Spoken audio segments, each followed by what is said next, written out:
Okay, I want to bring in Democratic Senator Brian Schatz of Hawaii. We're going to talk about the Senate's marathon weekend that is expected to culminate with the passage of the Inflation Reduction Act. Welcome to you, Senator. Okay, so first, I'm wondering, can you give us a sense of when Americans are actually going to feel the effects of this bill, because I'm claiming that it's going to pass, and what are Democrats doing to get the message out?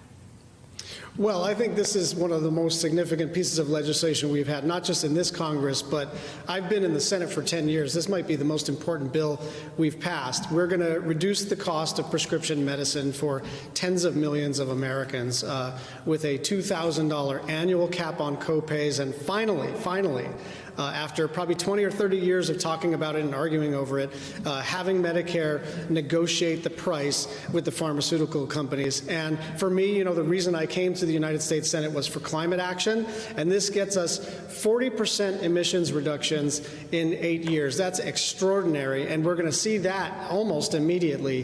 The investment tax credit, the production tax credit, the work on environmental justice, the work on climate-smart agriculture, really a bill that we can all be proud of. Usually a bill this big has some stinkers in it, but almost every provision of this bill is something that I think we can all be proud of and all be excited about. We're just seeing Senator Chuck Grassley on the screen next to you, and a group of Senate Democrats, including you, have tweeted that you will all vote no on any amendments to the Inflation Reduction Act. You say even for the stuff that you like. Talk to me about the strategy there, because Chuck Grassley is standing up there right now, presumably proposing an amendment. Yeah, I think, look, this gets a little in the weeds, but I think it's important for everybody to know this was a delicate compromise. And so let's take an example. Let's say you added the child care provision, which I tried to fight for and absolutely support. If we had a successful amendment, added child care to it, then we would probably lose 3 Democratic votes and not be able to pass it in the end. Or if we passed a sort of ugly Title 42 immigration-related provision, which I would oppose, but if that passed, then suddenly we wouldn't be able to pass it for other reasons, because we would lose at least Menendez, Padilla, Cortez Masto, Ben Ray Lujan, Martin Heinrich, and others. And so this really is a delicately negotiated compromise. There's lots of things that I would put in it, and maybe even a few things that I would remove if I wrote it myself. But to get to 50, we had to get this finely calibrated thing. And I think the other thing to point out is, look, Vote-A-Rama is unique in the following way. We have a bill, and they have one objective and one objective only, which is to kill it. And they're going to kill it with amendments, so therefore I'm going to oppose all the amendments. Senator, I want to ask you a question really quick, though, about what you just mentioned, the child care provisions, right? You said you would support those in the bill. Those are not currently in the bill. We know that there's not going to be another reconciliation process before the end of September. So how are lawmakers like yourself going to address the child tax credit, child care, elder care that are not in this bill before the end of the year? Well, there are a bunch of things that are not in this bill that I love. For instance, I'm the chair of the Transportation, Housing and Urban Development Subcommittee, so I really care about the housing piece. It didn't make the cut.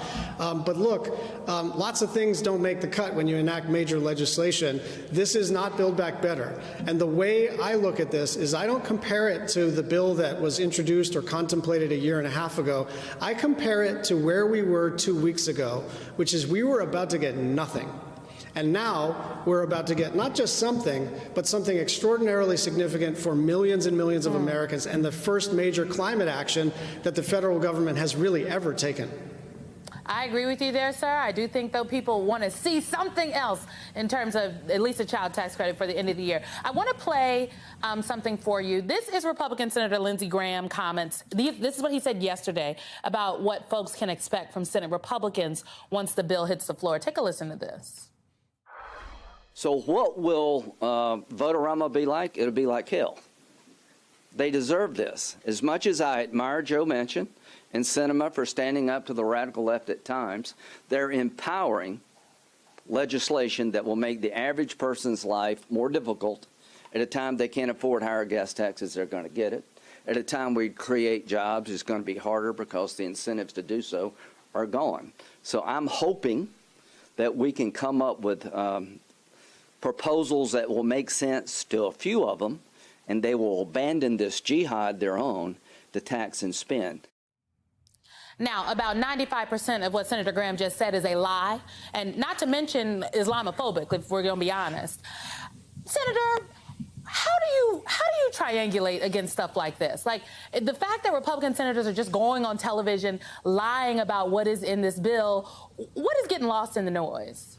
Well, I guess my own view of this is that we are winning the argument. The stuff in this bill is massively popular, especially the prescription drug piece, but also making billion-dollar corporations pay their fair share. And climate action is popular, although even if it weren't, I think it's necessary to do because we're in a planetary emergency. Look, Lindsey's going to talk and all these people are going to threaten, but the only thing that matters is in the next 24 hours, we're going to pass this bill out of the United States Senate. I'm confident it will be passed in the House, and we're going to have a law. And it won't matter what either one of us said during a press conference. It will matter what we enact for the American people. And this is one of the most significant pieces of domestic social policy that we have passed in a generation. Senator Brian Schatz, thank you very, very much for your time. We're going to continue to monitor what's going on in the Senate, and we're going to bring you any updates when they happen.